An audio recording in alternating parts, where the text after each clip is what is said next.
Bueno, pues gracias a todos, empezando por los inconscientes que han considerado oportuno invitarme.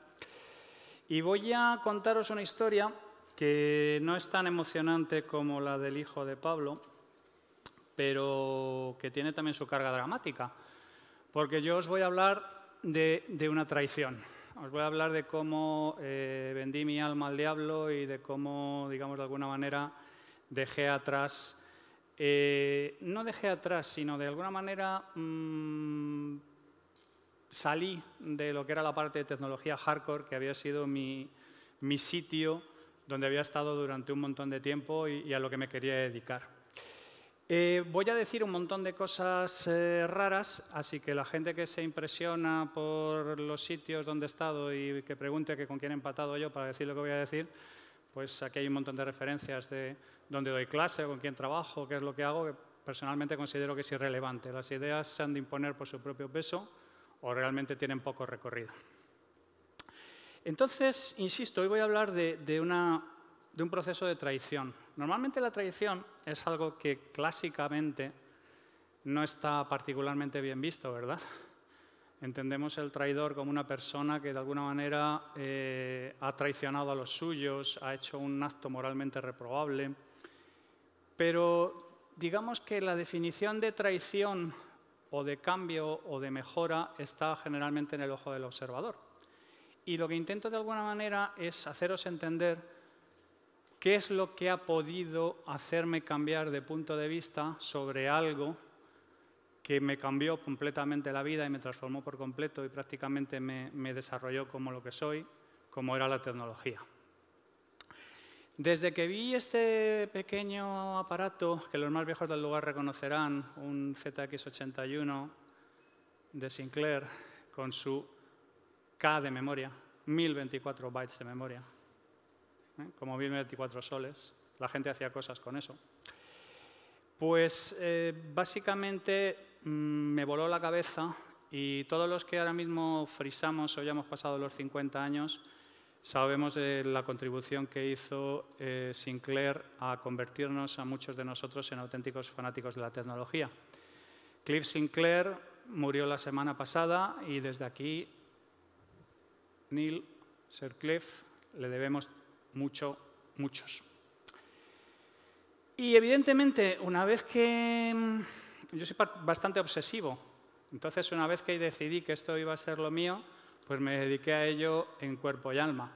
De tal manera que cuando tenía 32 años y cometí mi traición, ya llevaba 5 años de director de tecnología, ya había sido director de tecnología de la mayor startup de e-commerce español, donde por cierto conocí a Agustín.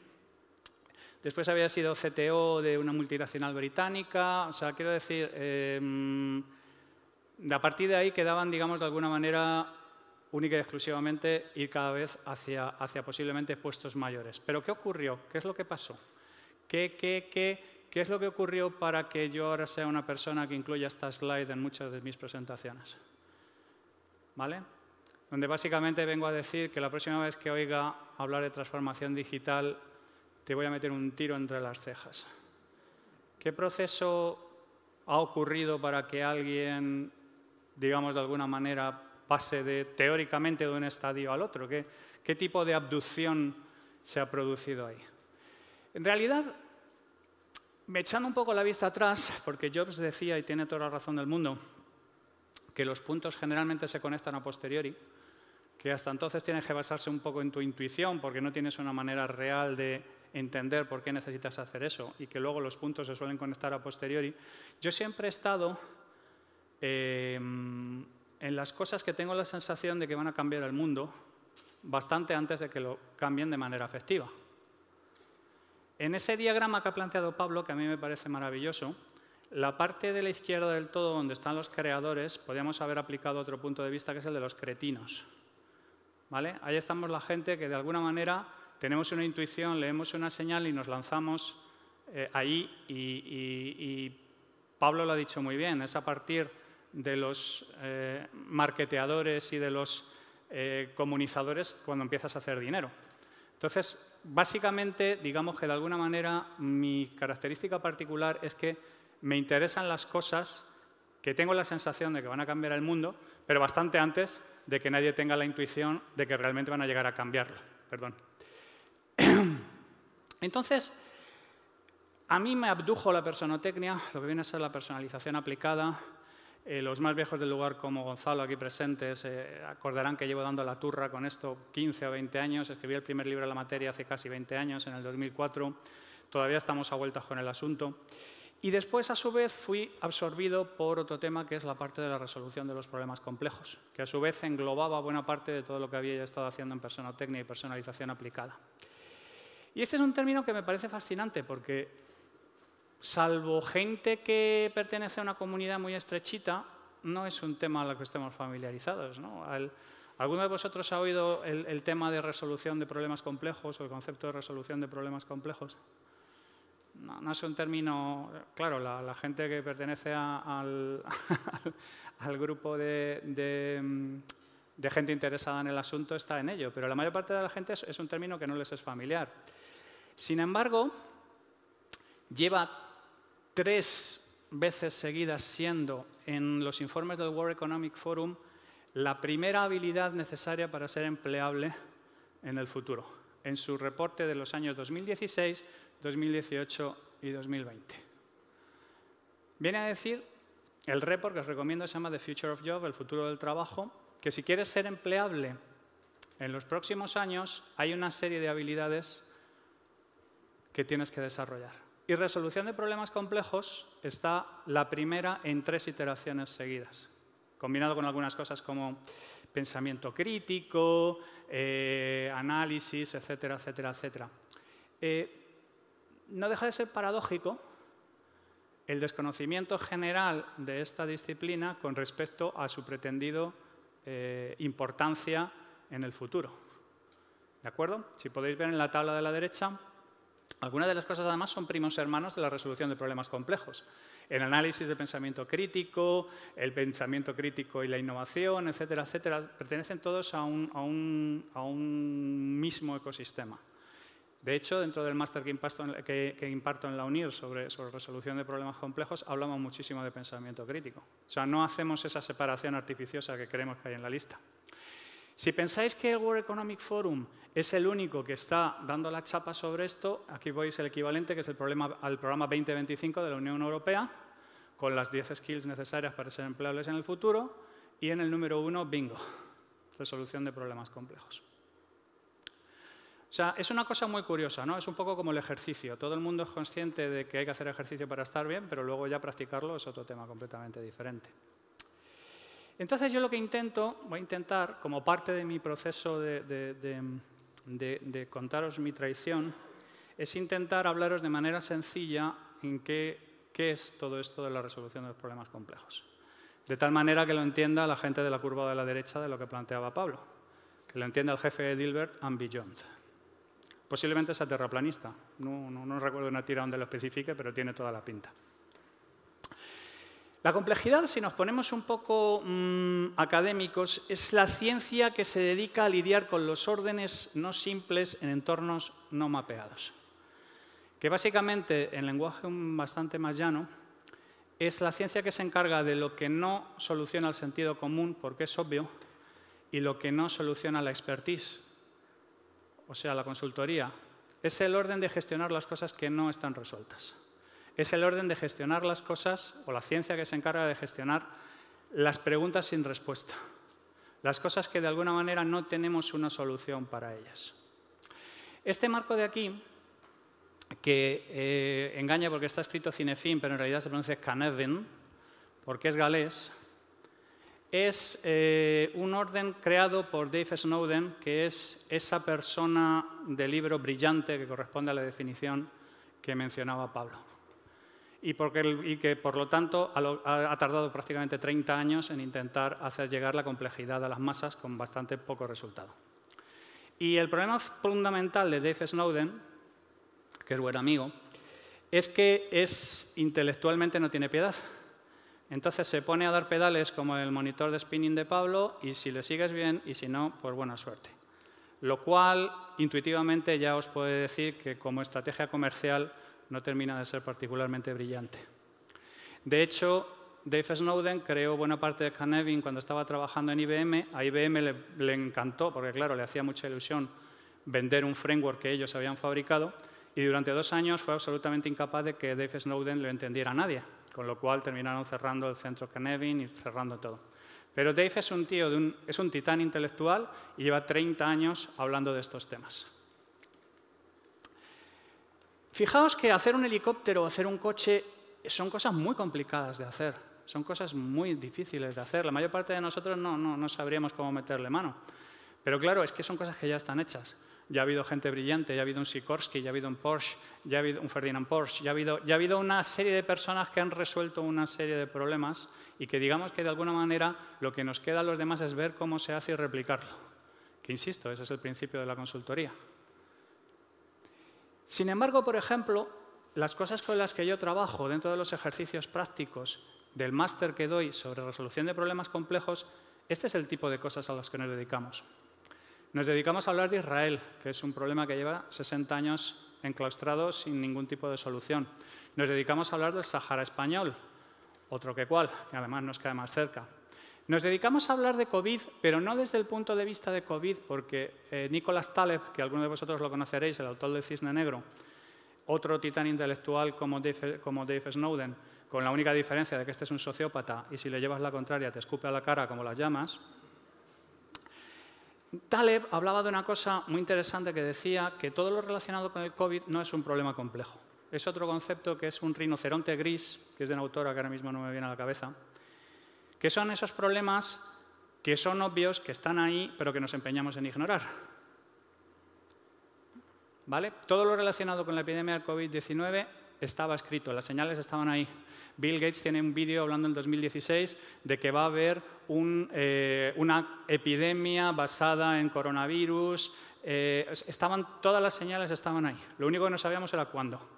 Todos los vulcanólogos de España sabían perfectamente que en la línea de La Palma se podía producir una erupción. El problema es que no se sabe cuándo. Luego hablaremos de la importancia de determinar cuándo ocurren las cosas. Pero hay cosas que mandan señales absolutamente inequívocas.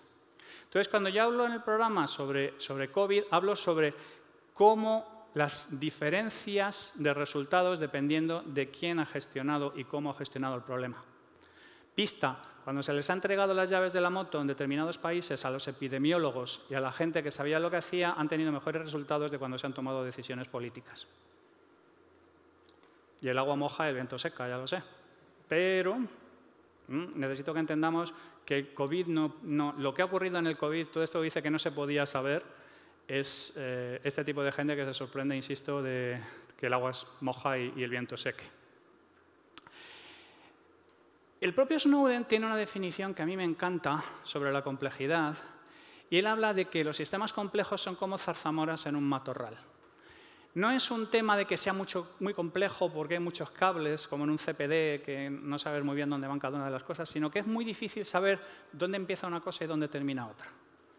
Esto nos lleva a un montón de conceptos que son bastante alienígenas, como el pensamiento sistémico y otro tipo de cosas parecidas, en el que realmente esta intuición nuestra que tenemos de que todo problema es reducible a piezas elementales y que podemos de alguna manera reconstruirla, se ven plenamente desafiados por cómo funcionan los problemas complejos. Los problemas complejos tienen una serie de fenómenos, como por ejemplo la emergencia, en el que resulta que de reconstruir las piezas de un sistema ocurren una serie de comportamientos que nunca podíamos haber esperado de las piezas por separado. ¿Cuál es el auténtico problema de la ciencia de la complejidad? Que la ciencia de la complejidad ha estado en su torre de marfil académica desde los comienzos, que es aproximadamente los años 50, y solamente a mediados de la década pasada, a alguien brillante, posiblemente también contaminado y ya con la semilla de la traición metida dentro de ello, diciendo, joder, pues a lo mejor sería interesante pensar en algo llamado complejidad aplicada. Y que todas estas gárgaras que llevamos 60 años haciéndonos tenga algún tipo de aplicación en algún sitio. Muy bien, un tío intuitivo. La ciencia solo ha necesitado 60 años para empezar a pensar que algunas de las cosas que hace realmente tienen traslación al mundo real. ¿Qué es lo que ocurre además? Ocurre además que cada vez más este tipo de aproximaciones complejas demandan una serie de personas, de profesionales nuevos con una aproximación multidisciplinar. Durante muchísimo tiempo hemos estado educados en el taylorismo, hemos estado educados en la fabricación en cadena y hemos estado educados de alguna manera en la hiperespecialización. Nosotros éramos parte de una cadena y teníamos que ser los que mejor exponíamos una tuerca específica de un modelo específico de una manera determinada. ¿Qué es lo que ocurre? Que ahora mismo muchísimas de las nuevas profesiones están demandando gente que conjugue varios talentos al mismo tiempo. El caso, por ejemplo, del científico de datos, súper de moda, Big Data, profesión del futuro, 7000 cursos, ofertas de todo tipo, etcétera, etcétera, etcétera, lo deberíamos ver como la superposición de una serie de habilidades que muchas veces han sido estancas, no se han mezclado entre sí. Fijaos que estamos hablando de algo que está a medio camino entre la comunicación, las estadísticas, la programación y el negocio. Fijaos que estamos hablando de alguien que debería estar cómodo programando R como si no hubiera un mañana, pero al mismo tiempo saber de negocio y saber de comunicación. Que como cualquiera de vosotros que haya pasado una ingeniería aquí en España, no salimos de la ingeniería particularmente duchos en ninguna de las dos cosas. Hacer dinero es grosero y tosco y comunicarnos, nos comunicamos mejor detrás de un teléfono no somos las personas más empáticas del mundo, salvo honrosísimas excepciones. Un tema como la resolución de problemas complejos incluye una serie de habilidades y de skills muchas veces muy diferenciadas y muchas veces que parece que no tienen nada que ver. Como, por ejemplo, todo lo que tiene que ver con strategic foresight, con predicción estratégica, con intentar determinar cuáles son las señales que nos está mandando el futuro para intentar determinar dónde vamos a estar en el futuro. No estoy hablando de futurismo. Luego hablaré de la diferencia entre el futurismo y, por ejemplo, lo que hago yo. Tengo muchísimos amigos futuristas y trabajo con muchísima gente muy cercana al mundo del futurismo, pero el futurismo es más como un ejercicio para ir más allá. La parte de Strategic Foresight tiene que ver con qué es lo que va a ocurrir en un cierto horizonte de sucesos más o menos inmediato. Hay un montón de libros sobre el asunto, conectando además con un montón de cosas que tienen que ver desde predicciones estratégicas a creatividad, a un montón de campos. Pero bueno, por ejemplo, otra cosa con la que tienes que funcionar si quieres trabajar en resolución de problemas complejos es con gestión de la incertidumbre y gestión del riesgo. La mayor parte de nosotros gestionamos muy mal el riesgo. Kahneman y Tversky hicieron carrera prácticamente diciendo de manera diferente, en 20 libros diferentes, que somos penosos calculando riesgos. ¿Vale? Si alguno de vosotros ha leído The Undoing Project, no me acuerdo cómo lo han traducido aquí en español, desaprender o algo por el estilo, o el arte de desaprender, o no recuerdo cómo, resume toda su vida, resume toda su amistad y básicamente nos hablan constantemente de cómo se dieron cuenta que somos penosos evaluando el riesgo y penosos gestionando situaciones de incertidumbre. Y vamos hacia unos tiempos de incertidumbre máxima. Y hay muchísimas manifestaciones de esto que os estoy comentando. Desde la gestión del riesgo, la gestión de elección, es un mundo, todo lo que tiene que ver con la parte de la gestión de la incertidumbre. Esta pizarra de aquí es una pizarra derivada de Sonja Blicknaut, que es una persona del equipo de Dave Snowden, que viene aquí al Santander a hablarles sobre incertidumbre. La banca en general en España es uno de los sitios donde más tienes que hablar de incertidumbre para que se acostumbren, porque hay ahora mismo un montón de gente frisando la cincuentena a las que sus madres le dijeron que se fueran a la banca porque era un trabajo seguro. Y ellos tienen la sensación, y ellas tienen la sensación de que ellos han cumplido su parte del trato, pero digamos que de alguna manera la historia no. Y nuestro principal problema con todo esto es que nuestros cerebros retozan como cerdos en la charca en las certidumbres. Queremos certidumbres. Nuestro cerebro está loco por cerrar los casos como un investigador mediocre y busca muchas veces certidumbres donde no las hay. Otra cosa sobre la que hay que trabajar muchísimo es sobre todas esas carreras que normalmente te garantizaban un puesto de trabajo en McDonald's. todo lo relacionado con las ciencias sociales, todo lo relacionado con la antropología, todo lo relacionado con la etnografía, todo lo relacionado con entender cómo funcionan los seres humanos, que son el primigenio sistema complejo. Muchos de los padres no reconocidos de la ciencia de la complejidad son psicólogos, porque son los primeros que han tenido que trabajar con sistemas que no funcionaban en base a la racionalidad. Todos los intentos de someter la humanidad a la racionalidad, como el Homo economicus y ese hombre que toma siempre decisiones racionales, siempre se han encontrado con la realidad del hombre, que básicamente es que es bastante poco racional en líneas generales. Entonces, todo lo que tiene que ver con las ciencias que permiten entender al hombre es parte clave también del arsenal de un resolvedor de problemas complejos. La lectura de señales, absolutamente crítica también. La lectura de señales tiene que ver con que el futuro, aunque no lo parezca, nos está mandando constantemente señales. Lo que pasa es que están enmascaradas en un montón de ruido.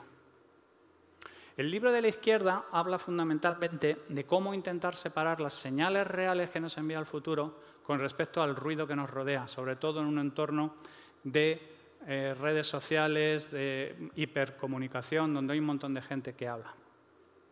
El libro de la derecha, Philippa Malmgren, es buenísimo, porque Philippa Malmgren es una economista de la Unión Europea y lo que se dicen siempre, para el martillo todos son clavos. Para ella, las señales son todas económicas. El tipo de señales que percibe ella son económicas. Entonces, todo esto que estoy agrupando aquí, de una manera tan... Lo he intentado agrupar en la lista de libros de Complex Problem Solving, que terminará siendo de 120, 125 libros, ahora mismo tengo cargados como unos 25, donde lo que intento decir es, oye, hay un montón de disciplinas y hay un montón de libros clave a la hora de abordar todo esto de la complejidad. Tened en cuenta que para poder abordar esto de una manera efectiva hay que tener un montón de cosas en fila. De hecho, si alguien me pregunta a qué me dedico yo siempre digo que lo que hago es abordar problemas complejos de empresa con una aproximación mezcla de resolución de problemas complejos y fringe futurism, o futurismo de frontera. ¿Qué es esto del futurismo de frontera? El futurismo de frontera es un concepto que se puede resumir en algo loco, pero que es capaz de resolver el problema de manera inmediata, en contraposición a aplicar lo mismo de siempre y una paja sideral. ¿De acuerdo? Algo a 20 o 30 años vista. Este concepto, por ejemplo, de futurismo de frontera, lo aplicó uno de los primeros casos de aplicación fue el ingeniero que desarrolló la Game Boy para Nintendo. Él lo llamaba el desarrollo de aplicaciones radicales con tecnología obsoleta. Cuando saca la Game Boy en el 89, es un aparato que sale con un procesador obsoleto, como esa Z80, con una pantalla monocroma de puntos. Cualquiera podía ver qué es lo que estaba haciendo en aquel momento la competencia. Game Gear eran consolas ya en color, con otro tipo de cosas, etcétera, etcétera. Parecía que aquello no iba a ninguna parte. Sin embargo, el ingeniero se dio cuenta de que lo que la gente buscaba era algo con lo que entretener las esperas muertas y sobre todo que las pilas duraran 8 o 12 horas. El resto de las consolas consumían pilas como si no hubiera un mañana, duraban menos de una hora y la experiencia de juego que tú estás haciendo mientras tú estás caminando, mientras estás yendo de un sitio a otro, no necesita ser la misma que tienes cuando estás delante de una televisión. Entonces, hacer esa innovación radical con tecnología ya disponible es lo que permitió vender 100 millones de Game Boys. Y es realmente lo que es un ejemplo de aplicación específica de futurismo de frontera. Es necesario este tipo de cosas y digamos que de alguna manera los que hacemos futurismo de frontera nos ceñimos mucho porque somos malísimos pronosticando. Ya hemos dicho que somos malísimos evaluando riesgos, pero es que somos también malísimos pronosticando. Esta es una postal de una serie que se hizo a principios del siglo XX pensando que es lo que ocurriría en el año 2000. Y en aquel momento acababa de empezar la aviación, era all the rage, como dicen los anglosajones. Y entonces, naturalmente, lo que la gente pensaba es que en el año 2000 el cartero vendría en pequeños aviones a dejarnos las cartas en nuestros balcones. Naturalmente, un concepto como el correo electrónico les sonaba completamente a chino, etcétera, etcétera, etcétera. Somos particularmente malos cuando proyectamos hacia adelante porque siempre miramos hacia atrás a la hora de proyectar. Y entonces nos genera un efecto ancla que nos impide, de alguna manera, intentar ver cómo se producirá ese futuro en concreto. Y luego otro tema, que fue un teorema que publiqué hace también un montón de tiempo, totalmente irónico y totalmente sardónico, que llamábamos el teorema de Povedilla, jugando un poco con el apellido de quien lo produjo, que dice que una vez que se produce una innovación tecnológica y está disponible, el capitalizarla única y exclusivamente se puede hacer con un poquito de imaginación. ¿Vale? Esto es completamente falso. La mayor parte de vosotros estará familiarizado con esta ametralladora. Esto es un subfusil Thompson, ¿vale? Y la mayor parte de vosotros lo estaréis familiarizados porque lo habéis visto en un montón de películas de gángsters, que es el típico de ametrallador que llevan los gángsters. El subfusil Thompson se creó para terminar la Primera Guerra Mundial. Lo inventa el coronel Thompson en 1917. El coronel Thompson se tira prácticamente una década intentando convencer al ejército que su fusil ametrallador es mucho más interesante que sus fusiles de un solo tiro. Que ahora visto con un poco de distancia es muy parecido a intentar convencer a alguien que el agua moja y el viento seca. Pero se tiró 10 años ahí. Y de hecho, el ejército lo termina aceptando porque antes lo había aceptado la policía, porque la policía estaba harto de ver cómo los gángsters se los zumbaban a todos utilizando su fusil Thompson. O sea que tú puedes tener todos los datos en la mano, tener toda la razón del mundo, que eso no te asegura que esa tecnología vaya a ser adoptada como es debido. Y otra lección que tenéis que sacar de esto es que si queréis saber exactamente dónde está la punta de lanza de la innovación tecnológica, siempre tenéis que ir a dos sitios, al porno y a la delincuencia. ¿Vale? Ahí es donde está realmente concentrada la innovación, en los sitios que realmente siempre han estado colocados como tabú y siempre han tenido mala posición, y ahí es donde la gente realmente no tiene ningún problema a la hora de adoptar cosas nuevas.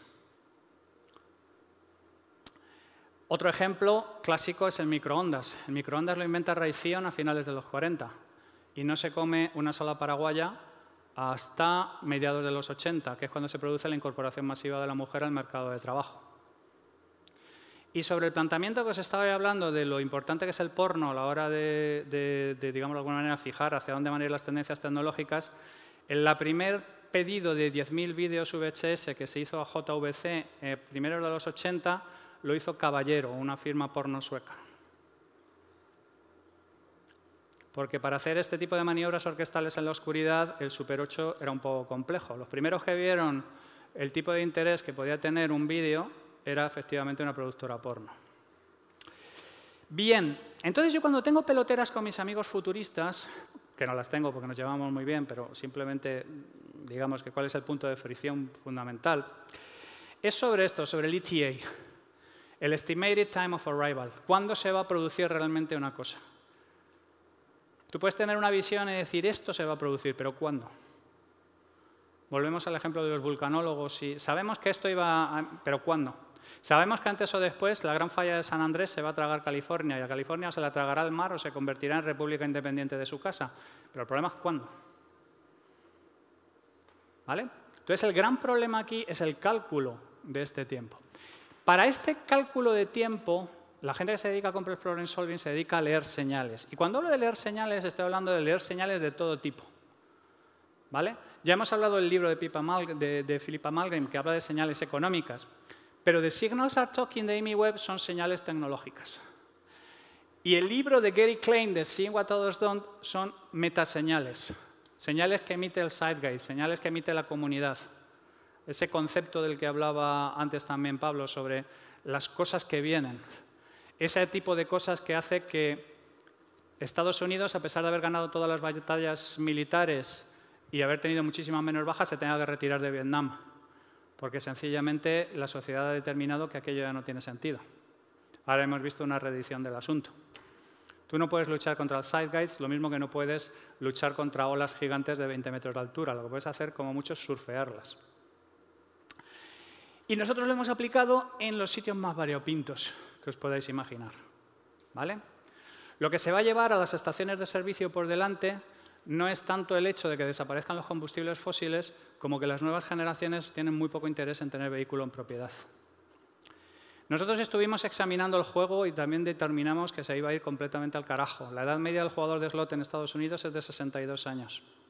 Y ahora mismo ya los barrios no se vertebran alrededor de otra cosa que de echar las salas de juego de los sitios donde estén. Sin embargo, llevamos jugando desde que bajamos de los árboles. Hay que reformular por completo el sector. Los seguros de automóvil, en un escenario donde la mayor parte de los coches ya tampoco van a ser particulares, van a ser también completamente triturados. O sea, hay una serie de cosas a las que todavía no les ha pasado la pisonadora, pero les va a terminar pasando. ¿Qué es lo que ocurre entonces cuando nosotros estuvimos viendo? Además de ser ilusos, somos pretenciosos, pues entonces intentamos decir, pues mira, es que el problema fundamental que tiene el Complex Problem Solving es que a su vez es la superposición de 4 disciplinas al mismo tiempo. No hay, cuando la gente me pregunta, oye, un libro sobre Complex Problem Solving, no lo hay. Hay algún libro que se ocupa de alguna de estas cosas, que está localizado en algún sitio de este mapa, de este framework, pero que si quieres trabajar la completitud, digamos, de alguna manera tienes que trabajar un montón de ellos. Centrados en estos 4 macroapartados que hay aquí, que son las ciencias de la complejidad, los ecosistemas tecnológicos, el factor X y el business acumen. Cuando hablamos de todo lo que tiene que ver con business acumen es, oye, es que lo que hagamos, si quiere que tenga una trascendencia, requiere de esos comercializadores. Requiere de demostrar que somos capaces de impactar el bottom line de una compañía. Requiere demostrar que somos capaces realmente de transformar la propuesta de valor de una compañía. Muchas veces el gran problema de la tecnología, a pesar de ser completamente transversal, es que le ha costado muchísimo convencer al CEO de que son realmente capaces de impactar en el bottom line de los resultados. Claro que podía ser peor, podías estar trabajando en marketing. Trabajar en marketing hace 40 o 50 años era más o menos una vía relativamente viable de ser presidente de la compañía. Ahora mismo, en un momento en que hay un colapso general de los mecanismos de generación de demanda, el director de marketing es o el sobrino tonto del consejero delegado o normalmente es un joven que sabe utilizar una serie de herramientas que producen una serie de resultados para una serie de robots que son los que se supone que los consumen a lo largo del mundo. En un momento en que se supone que el director de marketing tenía que ser el más ninja de la compañía, resulta que es completamente al revés. La vida media de un director de marketing ahora mismo en Estados Unidos es de 18 meses y bajando. Y solamente el 20% de ellos tienen la confianza del CEO. O sea que en tecnología estamos mal, pero podríamos estar bastante peor. Todo lo relativo al factor X, todo lo que os he estado comentando, la psicología, la antropología, la sociología, la etnología, entender a los seres humanos.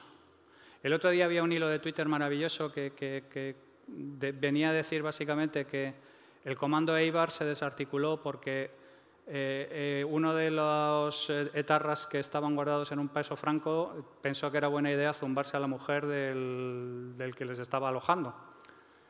¿Vale? Y a partir de ahí, naturalmente, entró en marcha el famoso periodismo de investigación español, también conocido como sobres anónimos que llegan a la redacción. Si tú planteas una estrategia en tu trabajo y no te das cuenta de que posiblemente las 2 personas con las que intentas hacer ese trabajo se odian entre sí, pues tienes bastante poco futuro en concreto. Hay un montón de organigramas ocultos en las organizaciones que si no los entiendes estás condenado al fracaso más absoluto. Todo esto tiene que ver con el factor X. Todo esto tiene que ver con cómo funcionamos los humanos, no está escrito en ninguna parte. Y si no eres capaz de entenderlo y procesarlo, pues tampoco vas a tener éxito al respecto. Luego sí, efectivamente, donde estamos cómodos, los ecosistemas tecnológicos. Estamos ahora mismo en una etapa en la que hay una efervescencia de nuevas tecnologías y hay una efervescencia de un montón de cosas que tienen potencial para cambiar el mercado. Big Data, Internet de las Cosas, blockchain, realidad virtual, realidad aumentada, etcétera, etcétera, etcétera. Pero es uno, insisto, sobre 4. Y por último, todo lo que tiene que ver con las ciencias de la complejidad. Todo ese batiburrillo que hemos visto antes, que la mayor parte de vosotros no está familiarizado con ellos, ni ha oído hablar de sistemas no lineales, ni ha leído hablar de emergencia, ni ha leído hablar de todo este tipo de cosas. Entonces, toda esta disciplina se encuentra en algún sitio en medio de estas 4 macro apartados. Entonces, claro, muchísima gente me dice, joder, pero esto es viable. Hacer esto es viable, es una especie de super saiyajin, ¿no? Que es capaz de hacerlo absolutamente un montón de cosas. Oye, yo personalmente no solamente es viable, sino que me dedico a ello, pero es que si leéis un libro como Range o leéis un libro como The New Neo Generalist, os está hablando de que la mayor parte de las macro tendencias de hacia dónde va el trabajo tienen que ver con la desaparición de la especialización o la reducción de la especialización para unas cosas muy concretas y la aparición del nuevo neogeneralista. De una persona que a lo mejor no tiene una visión tan en profundidad, pero sí es capaz de hablar con una cierta solidez de una serie de temas. Scott Adams, en su libro de Cómo fallar en todo y aún así triunfar a lo grande, habla de que los únicos negocios en los que ha tenido éxito son en los que ha clavado la psicología subyacente. Y él habla del skill stacking, de la adición de capacidades. Habla de que pertenecer al 1% del mundo que hace mejor una cosa es muy difícil, pero que se puede sustituir con algo equivalente, que es ser del 10% que hace mejor una serie de cosas que tienen un efecto multiplicativo entre sí. Entonces, si colocamos de alguna manera en 2 ejes, no se ve bien, pero básicamente lo que hay en los ejes es espacio explorado, espacio inexplorado, conocimiento preciso, exploración precisa, la consultoría y la resolución de problemas complejos está prácticamente en estadios diferentes. La consultoría tiene todo el sentido del mundo. Y no estoy planteando esto en términos de esto es para gente lista, esto es para gente tonta, sino que son 2 skills completamente diferentes. Miguel Ángel, ¿vale? El Buonarroti, otra persona muy parecida a Taleb, o sea, un genio y una mala hostia bastante importante, cuando empezó a pintar frescos, descubrió con horror que la pintura se le corría constantemente. Y no sabía por qué. Y pintaba un fresco y se le corría. Y pintaba un fresco y se le corría. Y al final tuvo que dar su brazo a torcer y acudir a los fresquistas que le dijeron que básicamente tenía que mezclar tierra de Siena con la pintura y los pigmentos o no se iba a quedar en la pared. Y claro, a Miguel Ángel se le llevaban los demonios de tener que preguntar a gente que no le llegaba en términos de talento al dedo gordo del pie, pero es que ellos tenían el conocimiento. ¿Vale?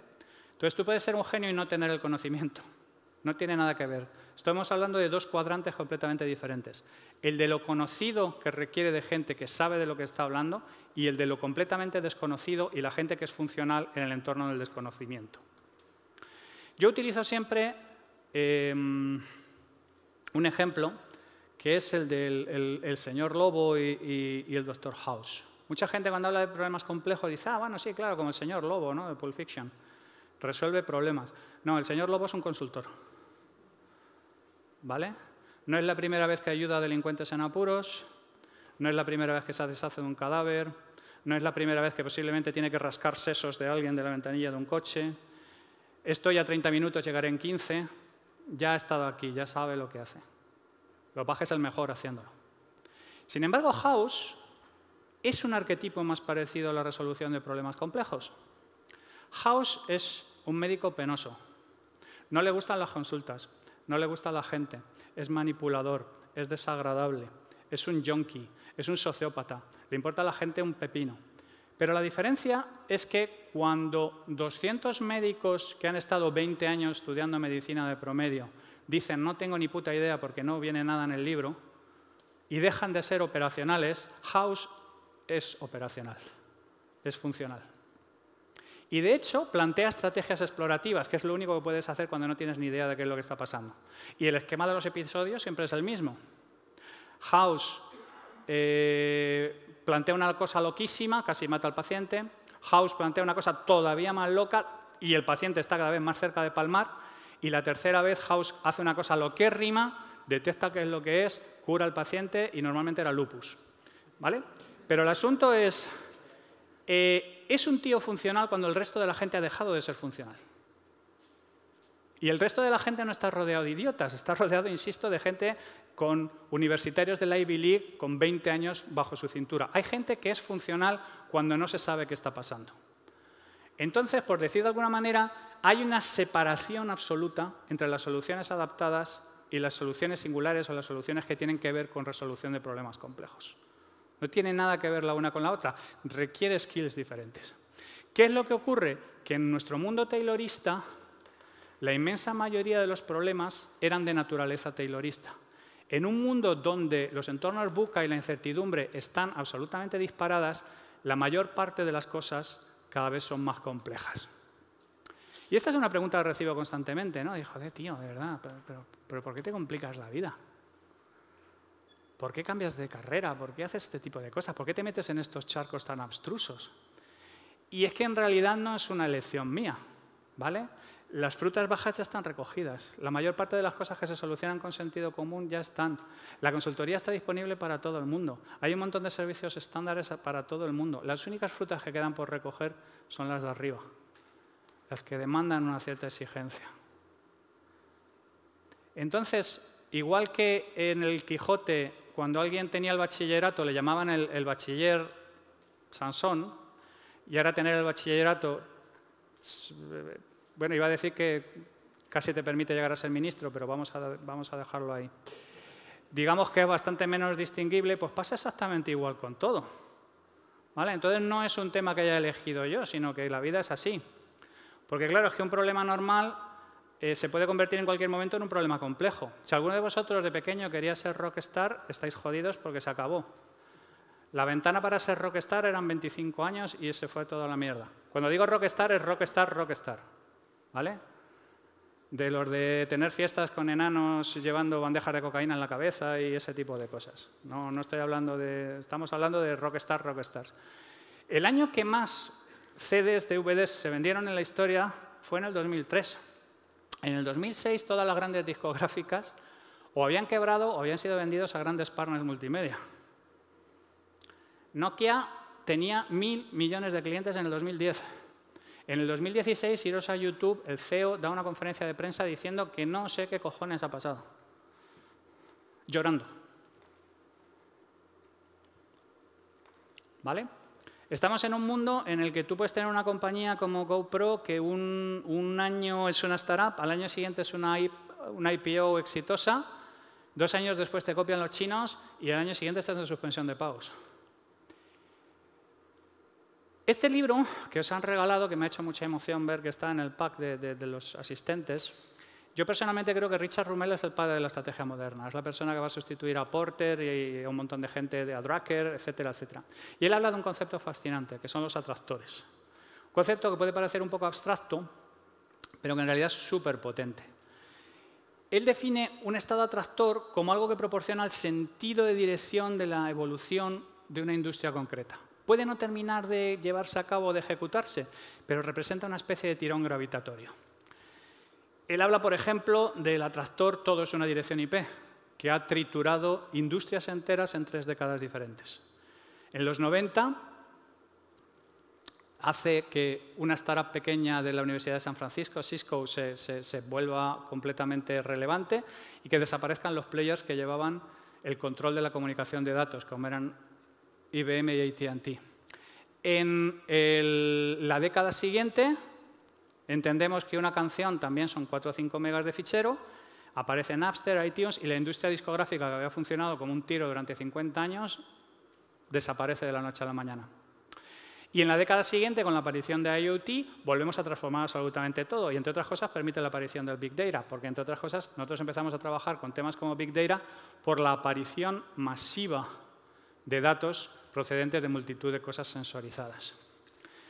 Entonces, ahora mismo lo que ocurre es que estamos sometidos a 5 atractores simultáneos. La última vez que pasó esto fue en la Revolución Industrial. Cuando aparecieron al mismo tiempo la mejora en la producción de hierro, la manufactura química, la máquina herramienta. Cuando se dan este tipo de escenarios, se producen transformaciones sistémicas. Y el problema fundamental es que de los 5, única y exclusivamente 2 tienen que ver con lo que normalmente se llama transformación digital. Hay otros 3 atractores que están destrozando por completo sectores enteros que están como fuera de lo que normalmente llamamos transformación digital. Y esos atractores afectan a sectores enteros, ¿vale? A la industria, al agro, a la salud, a la movilidad, a la energía, a cualquier cosa que os podáis imaginar. Y claro, el asunto es, muchas veces lo que hemos enfocado, la supervivencia empresarial, lo hemos planteado como supervivencia tecnológica o como evolución tecnológica. Y yo lo que estoy planteando es que eso no es suficiente. No es suficiente porque si tu problema es de modelo de negocio o de caducidad de la propuesta de valor, no lo vas a poder solucionar con tecnología. La banca es un ejemplo palmario. La banca ha gastado una cantidad ingente de dinero en tecnología para no mover la aguja prácticamente ni 1 milímetro, o moverla de una manera muy ligera. La emergencia de todas las fintech vienen con el hecho de que si bien la banca ha intentado transformarse, no ha podido porque lo que tiene que transformar es su propia estructura. Y normalmente la gente que se tendría que encargar de transformar su propia estructura son parte de la estructura. Y buena suerte intentando convencer al statu quo de que necesita cambiar a sí mismo. Y es al revés. De la resolución de problemas complejos surgen multitud de apariciones tecnológicas. Cuando tú resuelves un problema de negocio, normalmente lo que implica es que hay muchísimas actuaciones tecnológicas derivadas. Los bueyes siempre van delante del carro. Tú puedes estar trabajando como nosotros estamos haciendo, de la lista de los 40 mejores futuristas de España que salió en Forbes, 20 son amigos directos míos. Pero lo que intento plantear es que la tecnología no resuelve los problemas complejos empresariales por sí sola. La tecnología es más bien una especie como de intermediario entre las fuerzas del pasado y hacia dónde queremos ir en el futuro. Está en una posición crítica de dealer entre una cosa y otra, pero no es un solucionador. Es más bien un sitio donde permitir que la estrategia sea capaz de formular lo que necesitan las compañías en términos de transformarse, consolidarse, crecer y acelerar y capturar oportunidades. Entonces es absolutamente imposible discernir o separar los desafíos tecnológicos y los desafíos empresariales. Pero lo que estamos intentando abordar son desafíos empresariales, no desafíos tecnológicos. Con lo cual, cuando queremos hacer un proyecto de estas características o que requiera CPS, buscad alguna de estas señales.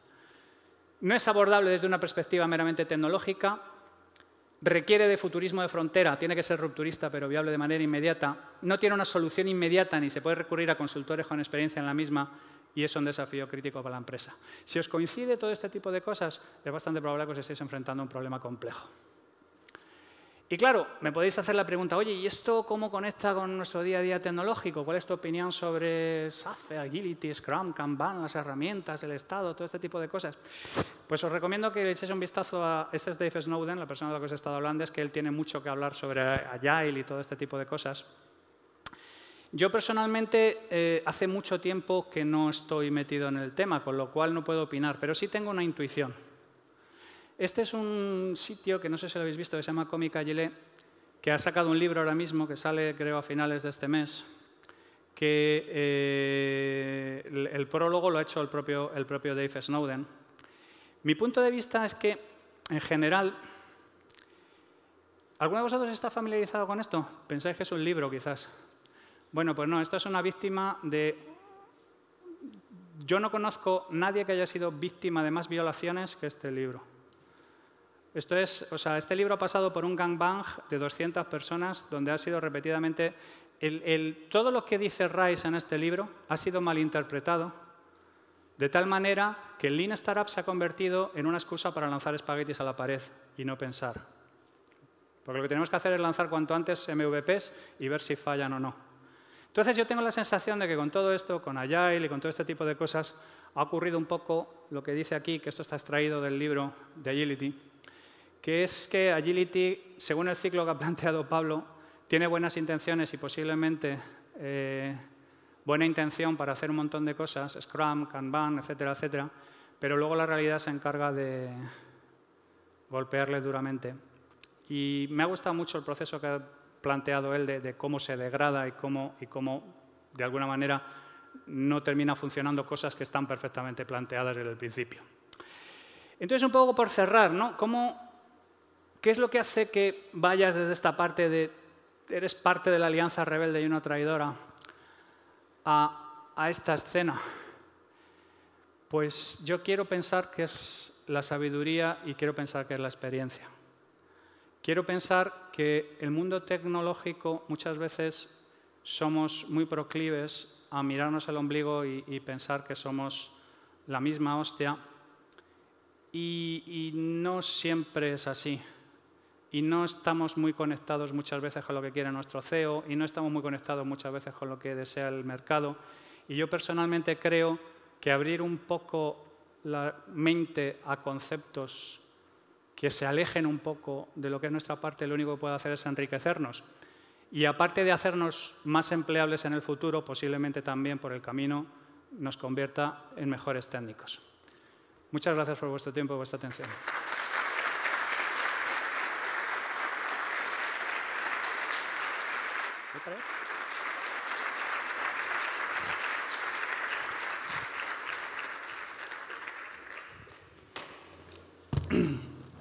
Esto creo que es tuyo. Thank you very much. You're welcome. Al rincón de pensar. A ver, que habíamos acordado que esto es un evento independiente y te has encargado de dejarlo bien claro. Porque le has dado cera que te cagas a los consultores y estás hablando con uno. Sí. Yo estuve allí también, ¿eh? Tú estuviste allí. Pero se sale. Bien. Se sale. De las drogas se sale. De las drogas se sale. La consultoría es curiosa. Pues fíjate que yo mi pregunta, porque no nos ha quedado mucho tiempo para preguntas, pero sería en torno al concepto de consultoría y qué entendemos por consultoría. Yo personalmente llevo un tiempo dándole caña al tema de la prostitución de la palabra consultoría, porque lo de Eric Ries no está mal tirada, pero ojo con consultoría. O sea, estamos hablando de que el body shopping más chusco, o sea, body shopping total, se llama consultoría o sea, hoy día. Y la degradación del término hace que sea complicado recuperarlo. Yo personalmente defiendo que la consultoría tiene que ver con la solución de consultas. Sí. Y que realmente consultores son los médicos y los abogados. Realmente, ¿quién responde consultas? Pues los médicos y los abogados. Pero los médicos y los abogados no se quedan a vivir con el paciente. O sea, si tú te rompes una pierna o te pasa algo y sea más o menos complejo, yo creo que la consultoría sí requiere de problem solving, de complex problem solving, o una parte de ella al menos, y que lo que nos mata es juntar consultoría con implementación. Hoy día la consultoría va muy ligada a la implementación. ¿El complex problem solving también se implica en la implementación? Sí, es que no hay otra manera de hacerlo. O sea, básicamente sois consultores que no os dejáis pervertir el nombre. Sí. Es lo que la consultoría debería haber sido si no nos hubiésemos dejado bastardear. Claro, es que el asunto es efectivamente... yo estoy completamente de acuerdo con tu aproximación. El tema es que cuando ya el bastardeo ha sido del nivel que ha sufrido la consultoría, intentar recuperar, y además es que lo has dicho tú, cuando ya llegamos al ciclo de los terraplanistas hay que cambiar de nombre.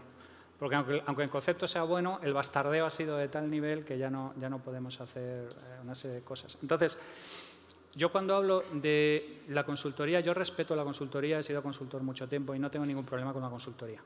Yo he hecho cosas que no respeto, o sea, también se puede haber tenido un pasado del cual no estés especialmente orgulloso. No, yo era joven, necesitaba el dinero. No, pero quiero decir, lo que quiero decir es que no tengo un problema específico con la consultoría, sino que, digamos, intento trazar diferencias taxonómicas entre las cosas que ya se saben hacer y las cosas que no se saben hacer y que entran en este. Cuando tú planteas algo en términos dicotómicos de blanco y negro, de 1 o 0, normalmente la estás cagando, porque hay un tema además que es... Hay un libro muy bueno de Kevin Dutton que se llama Black and White Thinking, que es algo así como que pensamos en términos de blanco y negro y normalmente la realidad está en algún punto gris, guarro, entre medias de ambos sitios, ¿no? Entonces, única y exclusivamente lo estoy planteando en términos casi taxonómicos para diferenciar cuando entramos en un sitio y no sabemos qué es lo que hacer, porque lo primero que recibe un consultor, la primera pregunta es ¿dónde has hecho esto antes? Tal cual. ¿Vale?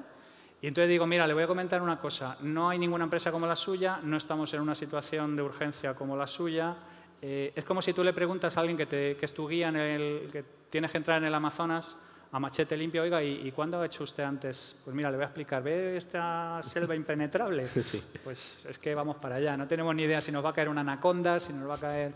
Entonces, yo estoy completamente de acuerdo contigo, ¿vale? Y además entiendo que hay labores de consultoría que tienen un cierto aspecto de complex problem solving. Pero lo único lo planteo es en términos de un poco de taxonomía, de decir, oye, mira, esta gente, su trabajo es entrar en pistos donde nadie ha ido antes, ¿vale? Ixun draconis y este tipo de cosas. El 99% de las cosas ya están resueltas o alguien las ha resuelto ya. Por eso hay mucho negocio en la ¿Y consultoría. quién contrata a alguien para hacer algo que ya sabemos hacer? No, que otros saben hacer. Vale. Siguiendo con el ejemplo que te estaba hablando de Miguel Ángel, ¿vale? O sea, Miguel Ángel, cuando contrata a esas personas, tuvo que ser escupiendo bilis toda la noche diciendo, pero ¿cómo le tengo que preguntar yo a este cabrón cómo lo hace cuando es un pintamonas que no vale para nada? No, o sea, la gente contrata consultoría cuando reconoce en alguien un skill que él no tiene, que eso está fenomenal, que no hay ningún problema. Pues ahí te lo engancho con la siguiente pregunta, que va a ser la última porque ya me están echando el escenario, pero no quería dejar de plantearla. Además, la introduce muy bien un asistente en remoto y habla lo pregunta de esta forma. Dice, ¿crees que los generalistas podrían triunfar sin especialistas? Me da la sensación de que cuando tocas muchos temas a la vez no puedes profundizar al nivel que a veces se requiere. Sí, estoy completamente de acuerdo. Yo hablo siempre de una metáfora que es la de Ocean's 11, ¿vale? Si tú quieres asaltar el Bellagio, además con un cabrón como Andy García al frente, necesitas al contorsionista, necesitas al especialista en comunicaciones, necesitas al hacker, necesitas al ingeniero social, pero necesitas una cosa que el tropo cinematográfico no plantea nunca, que es la orquestación de toda esa gente. Claro, le tocaría a Danny Ocean, ¿no? Claro. Además de ser el guapo... Claro, pero Danny Ocean, fíjate, Danny Ocean hace una serie de cosas. Oye, mira, yo orquesto, pero hay una pregunta en la película que sí está claro, que es, oye, ¿necesitamos uno más? Necesitamos uno más. ¿Vale? O sea, no tiene ningún problema en admitir que lo que está es solucionando... Y luego dividen todo de manera Taylorista. Taylorista y equitativa, además. O sea, es decir, uno de los que está es exactamente igual, recibe el mismo dinero que el contorsionista que recibe el de más allá. Entonces, básicamente, una cosa que necesitas es entender cuándo necesitas a un experto y cómo integrarlo de manera correcta dentro de un equipo. Otro libro del que hablo yo mucho, que es Team of Teams, de Stanley McChrystal, teóricamente habla de cómo capturaron a Bin Laden. Pero es mentira. El libro de lo que habla es de cómo cojones pones en fila a los Navy SEALs, a los boinas verdes, a los marines, y son cuerpos que se odian entre sí y que están celosos de sí brutalmente y que si no funcionan de manera coordinada no se puede sacar. McChrystal es un tío que dice qué es lo que está ocurriendo en Afganistán, Obama se cabrea con él y le echa. Y al final se ha cumplido exactamente lo que tenía que decir. Entonces, no es cuestión de que tú tengas que saber absolutamente de todo, sino que tienes que ser capaz de orquestar un montón de talentos heterogéneos puestas al servicio de la resolución del problema. Fenómeno. Muchísimas gracias, Javier, por haber venido al TMD. Muchísimas gracias por esta charla. Me quedo con 450 millones de preguntas. Perfecto. Es la idea. Muchas mías. Espero que tengamos oportunidad de tomarnos un café y poder resolverlas. Muchísimas gracias por la oportunidad de hablar.